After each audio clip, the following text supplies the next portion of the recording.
지역의 이슈와 현안을 진단합니다. 5시엔 대전, 세종, 충남 지역민의 목소리를 듣습니다. 5시엔 시사라디오, 5시엔 대세남이 있습니다.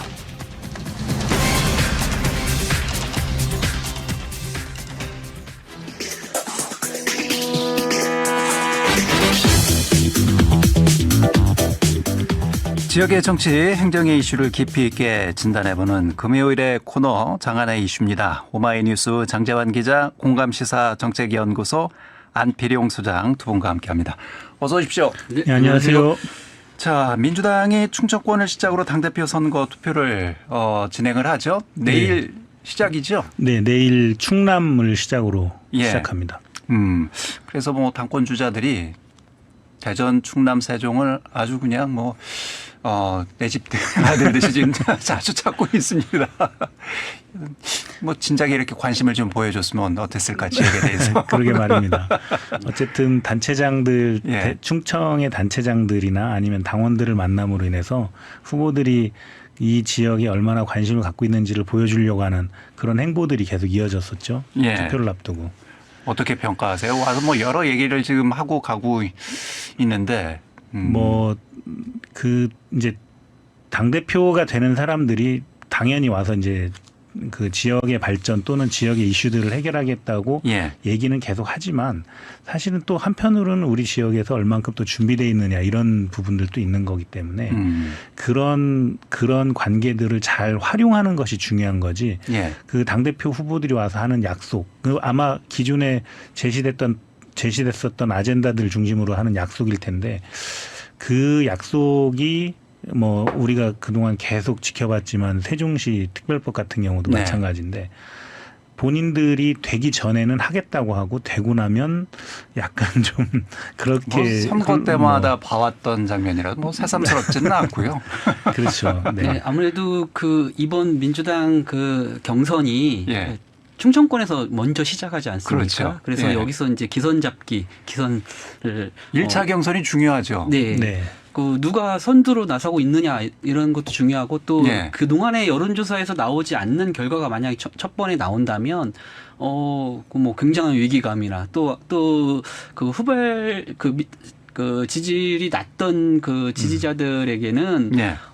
굉장히 뭐 좋은 기회가 동기유발이 되기도 하고. 되기 그렇죠. 때문에 네. 전혀 다른 경선이 될 수도 있거든요. 예. 그래서 아무래도 첫 스타트를 어떻게 끊을까 이것 때문에 더 그 당대표 후보들이 예. 충청권을 더 많이 찾은 것 같습니다. 그러니까 어떻게 생각하면 이게 이제 바람을 일으키는 근원지가 될 수 있는 거잖아요. 그렇죠. 첫 번째 경선 지역이. 네.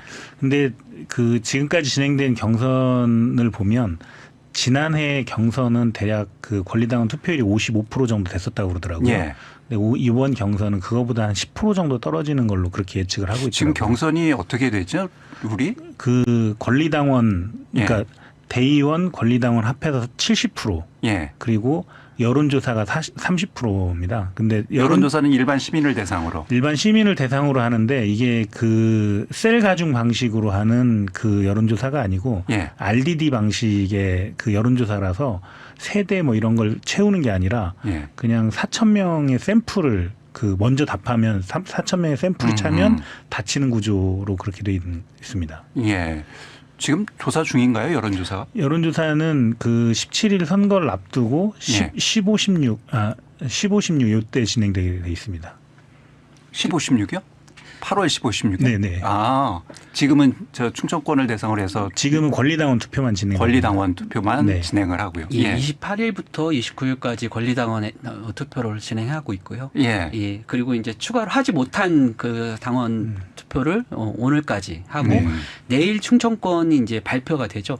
충남, 충북, 세종이 이제 대전까지 합쳐서 그 당대표 뭐 후보 연설을 하고 마지막에 내일 오후 5시 이후에 그 대전 컨벤션 센터에서 충청권 내 지역을 다 이제 발표를 하게 됩니다. 예.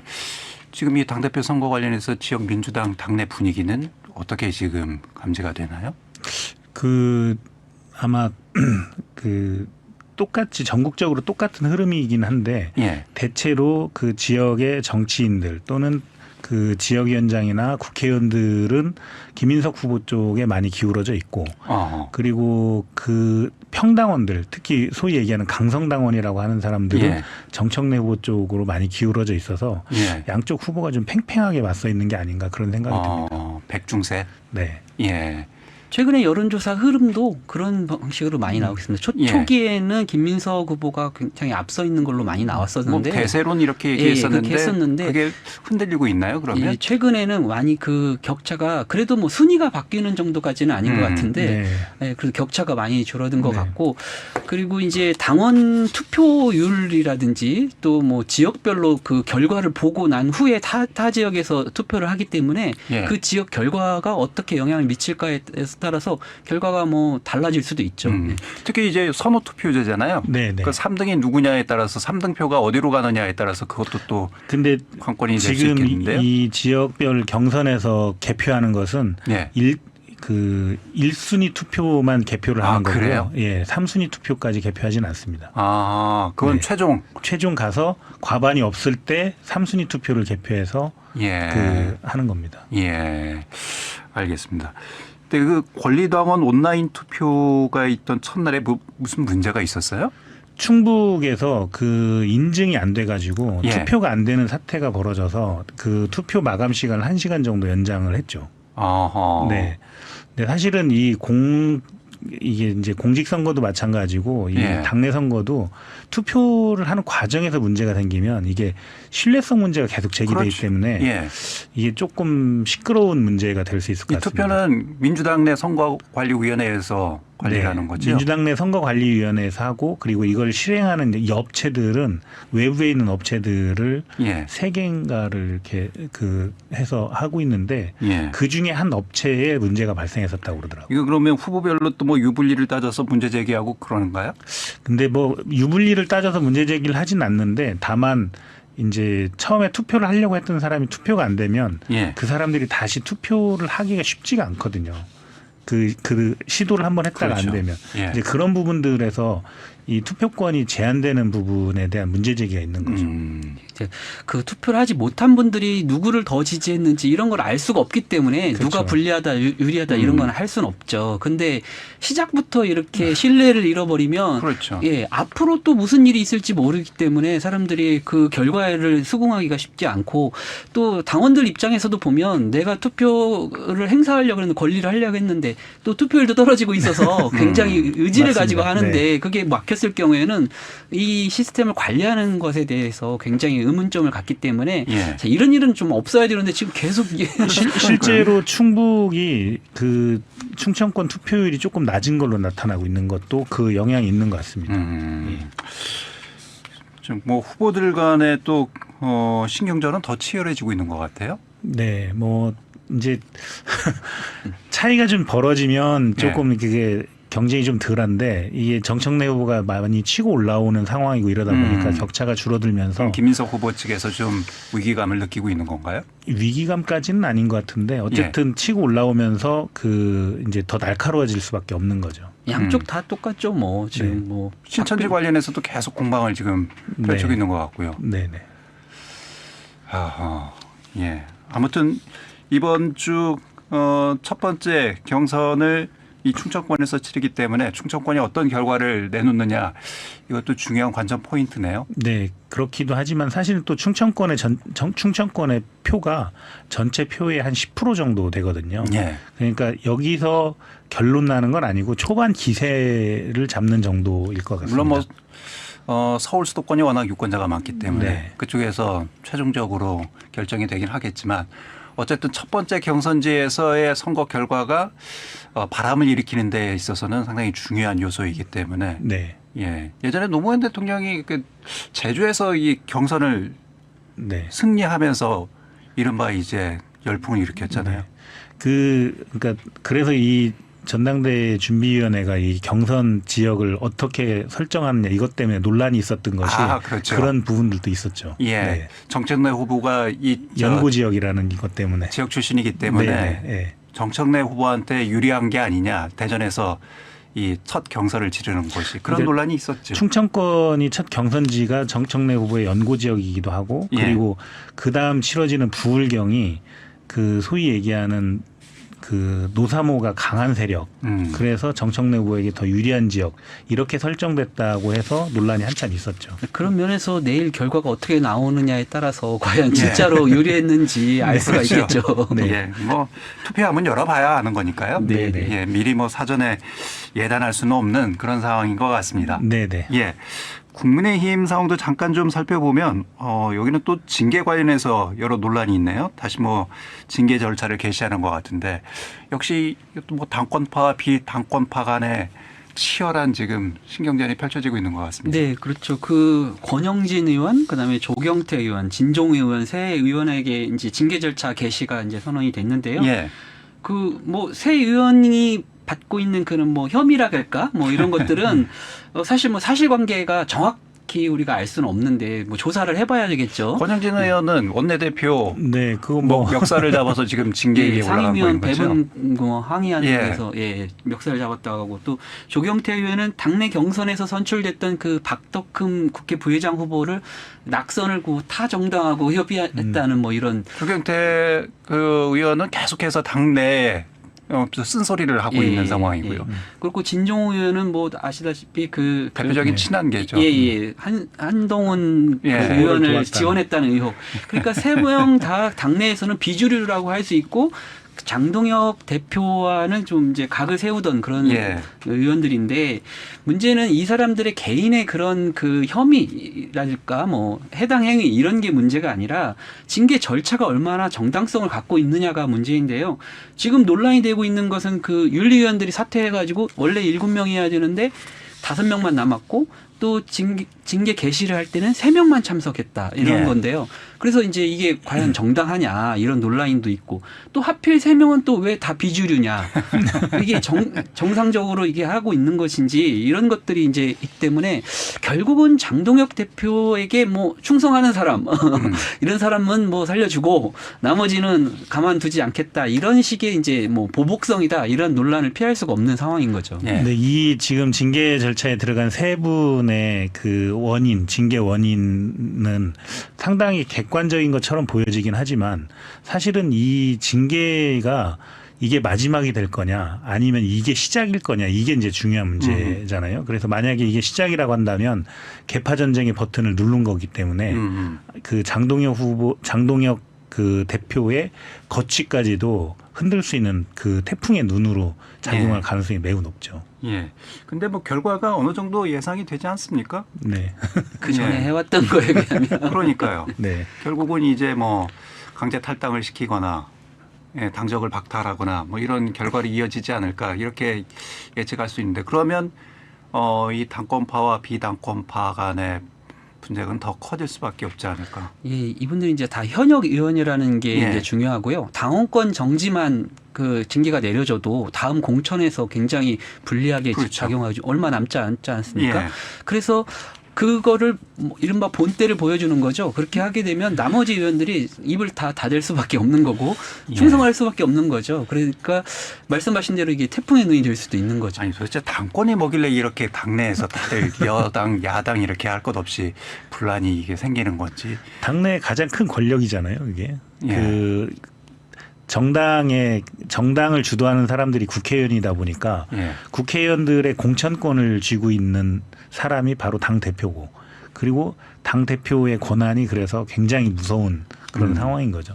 아무래도 당내 민주주의나 이런 부분들이 좀 강화될수록 대표의 권한이 좀 줄어들고 이러면 이런 갈등도 좀 줄어들 수 있는 여지가 있지 않을까 싶습니다. 어쨌든 뭐 보면 우리 정치권은 피하 구분이 참 어려운 그런 모습을 보여주고 있습니다. 네, 그렇습니다. 하루하루 또 달라지는 것 같아요, 또. 예. 자, 보안 수사권 얘기 해볼까? 이거 아직까지 여러 논란이 있는 것 같아요. 이게 결론이 난 거 아니에요? 민주당은 이제 보안 수사권 폐지를 네. 당론으로 확정을 지었고요. 필리버스터가 아마 종료가 됐을 것 같은데. 아, 오늘 종료인가요? 네. 예. 그 필리버스터 종료되면 이제 민주당은 처리하겠다는 입장이고 이제 예. 국민의힘은 반대하고 아마 퇴장하는 그런 구조가 되지 않을까 싶습니다. 예. 이게 보안 수사권 폐지 관련해서 아직도 그 여당 내 그 당내 경선 후보들 간에도 설전이 있는 것 같아요.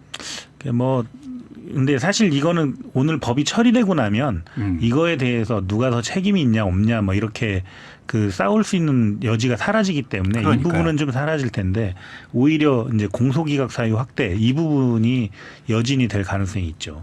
공소기각 사유 확대 이게 네. 이제 이재명 대통령의 공소 철회를 위한 뭐 그런 설계가 아니냐 이렇게 지금 얘기가 되고 있는 거잖아요. 네, 그 전에는 이제 특검법을 발의하면서 특검이 수사를 했을 때 만약에 공소 취소 사유가 발견이 되면 특검이 공소를 취소할 수 있다 이런 조항을 가지고 논란이 됐었죠. 그래서 네. 이거 뭐 이재명 대통령 뭐 공소 취소하려고 하는 거다 이렇게 막 그 논란이 되니까 그 민주당이 급하게 그걸 철회하고 뭐 좀 늦춘다 이런 거 했었죠. 근데 네. 이번에는 이제 형사소송법 개정안에다가 공소 그 기각 사유를 이제 확대해서 정확히 넣은 겁니다. 그러니까 네.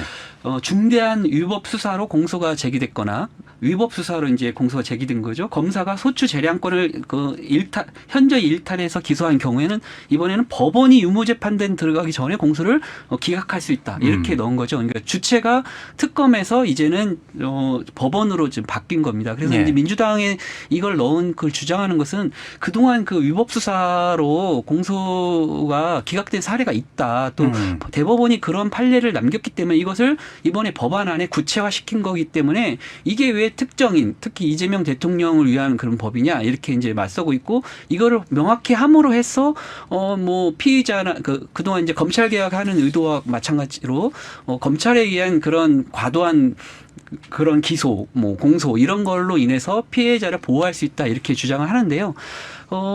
국민의힘이나 또 이제 뭐 법무부 뭐 검찰 측이라 할까요? 이런 데서 네. 보면 어떻게 이것을 임의적으로 이렇게 어떤 판단에 의해서 공소를 취소할 수 있느냐, 기각할 수 있느냐, 이 정확한 기준이 불명확하다 이렇게 주장을 하고 있는 거죠. 그럴 때문에 논란이 되고 있는데 그러려면 좀 이걸 좀 보완해야 되는 좀 그런 필요성도 있는 것 같습니다. 기준이라든지. 예를 들면 이제 공소 절차에 하자가 있을 때 예. 그러면 재판을 받고 법원이 이걸 취소하게 되면 그 구속된 피의자는 재판을 받을 때까지 그 일정 정도의 그 본인의 자유가 제한된다든지 피해를 볼 수 있기 때문에 법원의 절차를 기다릴 것이 아니라 공소 절차에 하자가 있다고 하면 그 재판 가기 전에 이걸 기각시켜서 선량한 피해자를 보호하자 이제 이런 취지에 있는 건데 예. 그걸 취소하는 사유가 그 이제 재량적 행위로 너무 가 있기 때문에 이게 명확히 기준이 없어서 이게 문제가 되는 거거든요. 그래서 아까 말씀하신 것처럼 이 중대한 위법 수사라고 할 때 이 중대한 건 어떤 것일지 또는 소추 재량권을 현저히 이탈했다고 할 때 현저한 건 뭔지 예. 이런 부분에 대해서 조금 구체적으로 제시할 필요가 있다 이런 의견들이 있는 것 같습니다. 예, 알겠습니다. 이것도 역시 계속 논란은 좀 지속되지 않을까 싶네요. 네, 그럴 것 같습니다. 예. 자, 이어서 지역 현안도 좀 살펴보도록 하겠습니다. 국민의힘 대전시당 위원장으로 이장우 전 대전시장이 추대가 됐죠? 네, 그렇습니다. 네, 지난번 뭐 예상을 했었지만 예. 뭐 단독 후보로 입후보했고 지난번 그 운영위원회에서 그 만장일치로 뭐 그 추대가 돼서 이제 시당위원장이 됐고 뭐 중앙당 뭐 인증이 필요하지만 사실상 뭐 확정이 됐다고 볼 수 있겠죠. 예. 그 국민의힘은 지금 굉장히 중요한 과제가 있다고 봐야겠습니다. 어떤 대전 과제요? 이제 대전시당 입장에서 보면요. 그 대전시장도 뭐 낙선했고 5개 네. 구청장 그리고 시의회도 뭐 거의 2명 말고는 없고 그렇기 네. 때문에 앞으로 이제 2년 후에 그 총선이 다가오지 않습니까? 그렇죠. 그러면 예. 조직을 재정비해야 되는 굉장히 중요한 과제가 있습니다. 그 단순히 조직을 재정비한다고 해서 과연 총선에서 이길 수 있을까? 그것도 참 문제이고요.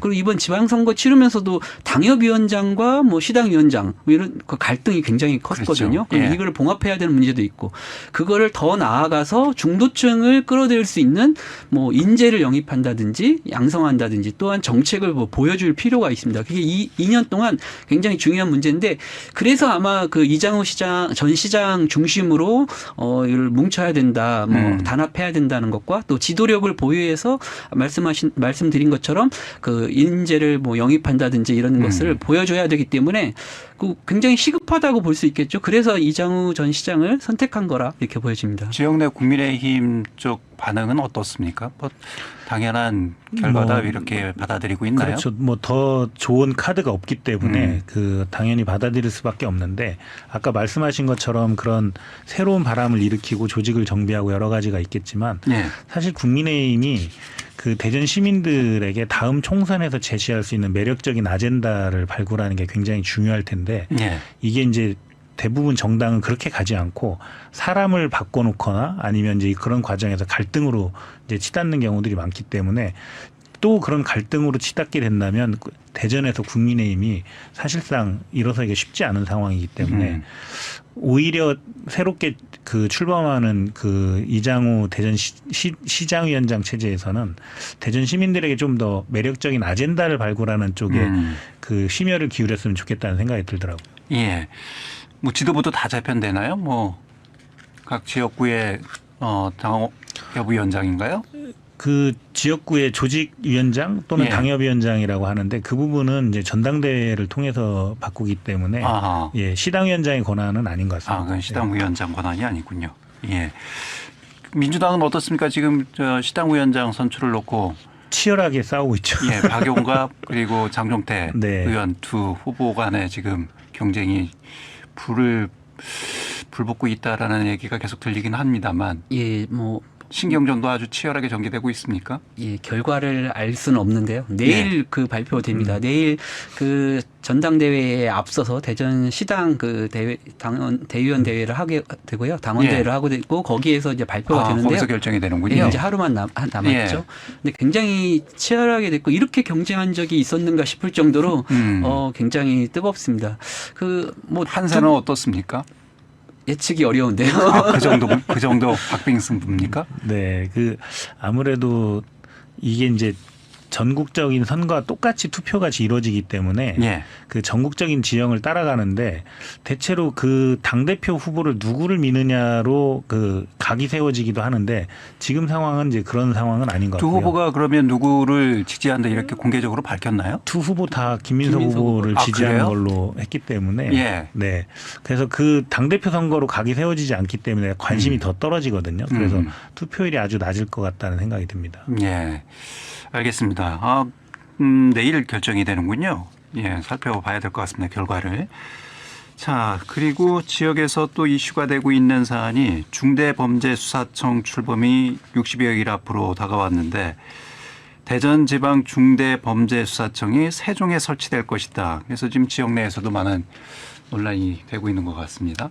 예, 그 대전 패싱 아니냐 뭐 이런 뭐 논란이 있는데 사실 또 대전 사람들로 보기에는 좀 그런 면도 있죠. 이름 네. 자체가 대전 중수청인데 대전에 없다는 것도 말이 안 되고 또 결론적으로 보면 대전이 아니고 세종에다가 한다고 했는데 세종 그 건물도 사실 불가능하다는 거 아니겠습니까? 지금? 그래요? 네. 예. 그 준비단이 그 결정했던 그 알아봤던 그 건물이 뭐 그 건물 용도라든지 또 그 공공기관이 임대해서 사용할 수 있는 그런 것이 아니라고 그런 거예요. 그래서 거기 말고 다른 데를 알아보고 있다. 뭐 이렇게 얘기하고 있거든요. 세종 내. 네. 예. 근데 이제 대전 중수청 그 건물을 왜 세종으로 갔느냐 이렇게 얘기했을 때 대전에 그런 마땅한 건물을 찾기가 어려웠다 이런 거거든요. 대전 공실 많은데요. 그러니까 이제 그거는 대전시하고 그럼 긴밀히 협의를 해가지고 좋은 예. 곳을 찾고 또 그 세종에 가는 것도 임시라고 하는데 임시를 꼭 굳이 세종에 가야 되나요? 뭐 대전에 조금 부족하더라도 뭐 일부 건물에서 그 개청을 할 수도 있는데 예. 그런데 이제 이게 지난 7월 2일에 발표된 후에야 또 정치권에서 대응을 시작했거든요. 얼마나 늦습니까 이게.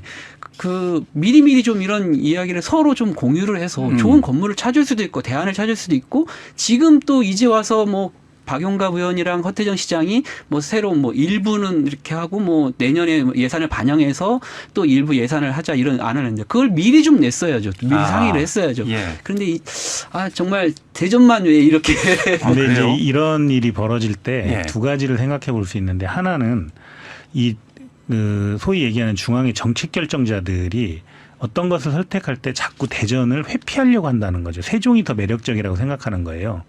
실제 그런 분위기가 네, 그런 감지됩니까? 분위기가 있습니다. 그래서 왜 그렇게 되는지 대전이 그 부분에 대해서는 좀 분석해 볼 필요가 있다. 예. 그래서 정책 결정자들이 세종이 아니라 대전으로 와야 되겠다고 생각할 수 있도록 만드는 그런 분위기를 만드는 게 굉장히 중요할 것 같고요. 또 하나는 아까 장 기자님 말씀하신 것처럼 왜 이런 일들은 항상 미리 대비하지 못하고 예. 발생하고 난 뒤에야 알게 되는가. 이게 지역의 어떤 정치 행정의 한계인가 이런 부분들을 한번 짚어봐야 될 것 지역의 같습니다. 정치력하고도 관계가 있는 부분이다. 네, 정치력뿐만 아니라 행정까지. 아니 그 정도의 정보력이 없나요? 그러니까 그게 답답한 거죠. 아니 국회의원들이라면 그 정도 정보는 충분히 뭐 관심만 갖고 신경만 네. 쓴다면 얼마든지 취득할 수 있을 텐데 그러면 결론적으로는 지역의 국회의원들이 별 그렇게 관심을 두고 있지 않다. 지역 현안에 대해서 이렇게 봐야 될까요? 이게 이제 정부가 진행한 일이잖아요. 예. 정부에서 하는 일인데 정부에서 이런 일을 할 때 뭔가 좀 부담스럽고 이렇게 하면 눈치 보이는 그런 정치 세력이 대전에 있었다면 또는 그런 그렇죠. 정치인이 있다면 미리 사전에 얘기를 했겠죠. 했겠죠. 그렇죠. 충분히 예. 상의를 했겠죠. 예. 그런데 뭐 그냥 해도 될 것 같으니까 한 거 아니겠습니까? 아, 항상 대전 지역이나 우리 특히 충청권에서 우리가 그 정치력이 부재해서 우리가 손해를 본다, 차별을 당한다 이런 예. 게 늘 우리 약간 피해 의식이었는데 거의 지금 이제 와서도 결과적으로 나타난 것 같아서 정말 안타깝습니다. 물론 뭐 지역 감정을 부추기는 건 아니지만 만약에 이게 뭐 호남이나 또 영남의 일이었다면 정부가 이렇게 일방적으로 발표를 했겠느냐. 그러니까요. 예. 그러니까 그 정말 중요한 게 왜 대전을 패싱하려고 하는지 이제 정책을 결정하는 사람들은 왜 세종을 더 매력적으로 보는지 대전은 왜 피하려고 하는지 이런 부분에 대해서 한번 생각해봐야 될 부분인 것 같습니다. 세종은 행정수도라는 그런 상징적 의미가 있기 때문에 그런 거 아닐까요? 그만큼 대전이 더 그 피폐해 가고 있고 그리고 대전이 그 세종보다 매력적이지 않은 도시가 돼가고 있는 거거든요. 알겠습니다. 대전의 정치인들이 좀 각성을 해야 되겠군요. 네, 그렇습니다. 그렇게 마무리 짓겠습니다. 예. 자, 오늘 장안의 이슈. 지금까지 공감시사정책연구소 안필용 수장 또 오마이뉴스 장재환 기자 두 분과 함께했습니다. 두 분 고맙습니다. 네, 고맙습니다. 고맙습니다. 7월 31일 금요일 5시엔 대세남 오늘 순서는 여기까지입니다. 마무리 곡으로 제이슨 도노반의 애니드림 윌두 전해드리면서 인사드리겠습니다. 저는 월요일에 뵙겠습니다. 김현선이었습니다.